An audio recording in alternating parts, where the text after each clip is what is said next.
Hello, it's Juanita here from Earth Spirit, and today I want to talk to you about two really rare and beautiful stones, and I'm doing it together because they're often confused and they happen to be both in the same obelisk that I've got.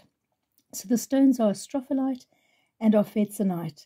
Now, Arfvedsonite is you can see the blue, kind of like streak starbursts, the blue on the black background, and the Astrophyllite is the golden one on the white. Let's see if I can lift this up and give you a better view. There we go. So Astrophyllite, you always find it's not really golden, it's more copper, brownish red. Oops, it doesn't want to focus. There we go. And you can see that very, very clearly here, and you can see how it is on a whiter background. It's often white or a grayish white. And then if you have a look over there, the Arfvedsonite is usually in the black, and it's this beautiful electric blue. It can change depending on what angle you're looking at it on to do the light refraction, but mostly you're going to get a blue or a silver on it. So let's just pop that down. That is probably the best side. I was looking to see if there was another angle I could show it to you from. So that'll have to do. It's going to do its thing. There we go. Right.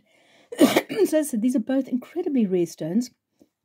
The Astrophyllite is found in incredibly remote areas that are very, very hard to access. It's a soft stone with a Mohs hardness of 3 to 4, whereas the Arfvedsonite is a slightly harder of a 5 to 6. And I said the difference being that the Astrophyllite has got the sort of brownish red, or I'm saying gold bars, more coppery color bars on the white, or on a sort of either on a white or a soft brown or a grey, light grey. And the Arfvedsonite is the blue, the beautiful blue silver flashes. Sometimes, depending on the angle you're looking at, they will shine gold, and on a black surface, on a very dark surface, and far more opaque. So that's the main difference between them, except for price. The Astrophyllite is usually at least twice the price. So if you wonder what you're getting, it can be confused with Numite as well. Anyway, so a little bit about these beautiful, beautiful stones. They are both tools for transformation.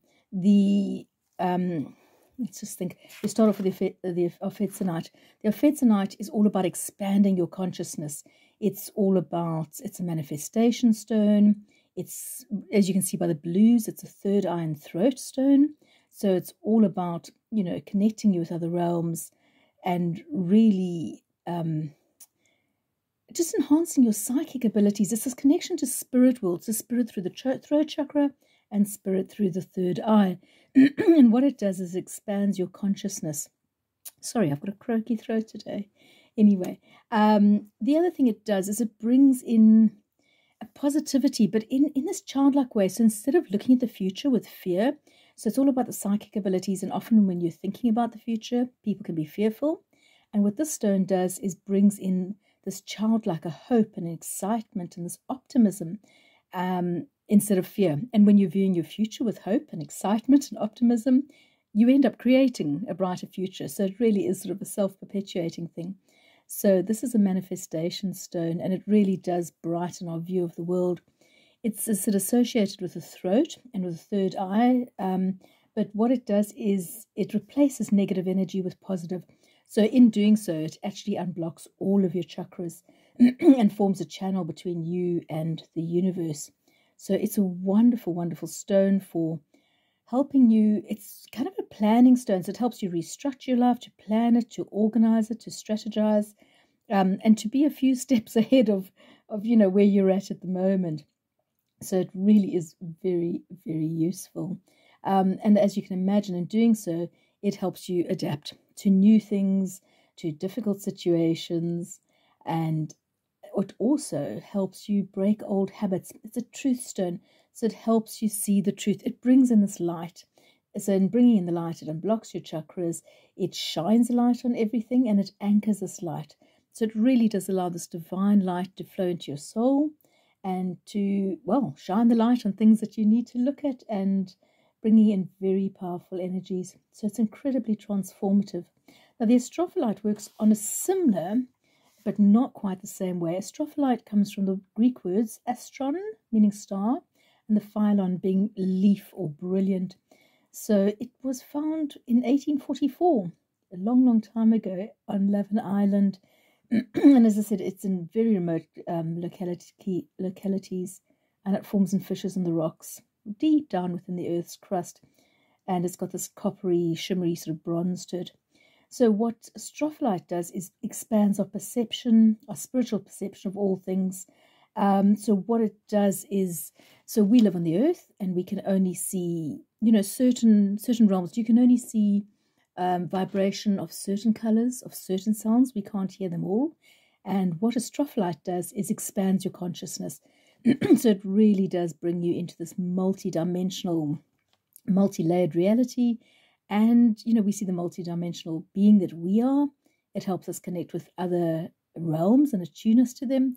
It's known also as a gateway to the stars. So it really, from both expanding your consciousness and connecting you to the stars. So those people that feel they've come from the stars and can't really relate to life on Earth or want to go back home, it helps for that.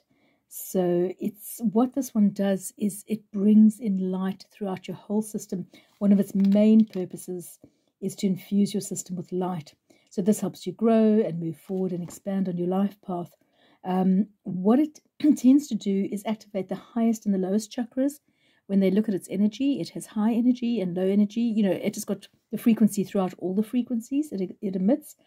So it helps all the chakras. And what it does do, so it will work with them all. A lot of people like to work with it with the third eye and the crown. But what it does do that I like to work with is it connects your soul star, so the 8th chakra, the transcendental chakra above your head, with the earth star. So it really does bring heaven to earth, and kind of, I guess you've got a psychic protection in this way. But it organizes and activates, stimulates, aligns each of your chakras, and it just gives you, by moving out the negative energy, it doesn't work. It doesn't protect you in the way of something like obsidian in that it repels negative. But what this does is it shines a light, brings us light, and shines light through your whole system, and that brings in a much more positive mind frame. It helps you get motivated. It's great for calming and grounding, and certainly it moves energy incredibly quickly through your body. So you don't have to work with it for very long. Some people find it a little bit powerful, and they work at it a little bit. And I think it's a transformative stone. Because it brings in this light, it shows you different sides of yourself. It helps you to fully know yourself and to look at what you need to change. So it's not everyone's stone if you're not ready for that. But most of you on the spiritual path really are looking at the shadow side, looking at what you want to let go. And it illuminates things. And in so doing, it helps you find your life purpose. And that is huge. The other thing that it's known as is a marriage stone, because it really brings in and promotes this fidelity and this truth and a complete honesty between both parties. And lastly, it is, the elemental energy of this is quite dynamic. It is storm and air and fire. So as you can imagine, the energy is quite transformative. So a beautiful, beautiful stone to work with. I'm pleased to be able to show you both in here, and I hope you've enjoyed this. If you do, please give me a like and share this with your friends. Thanks.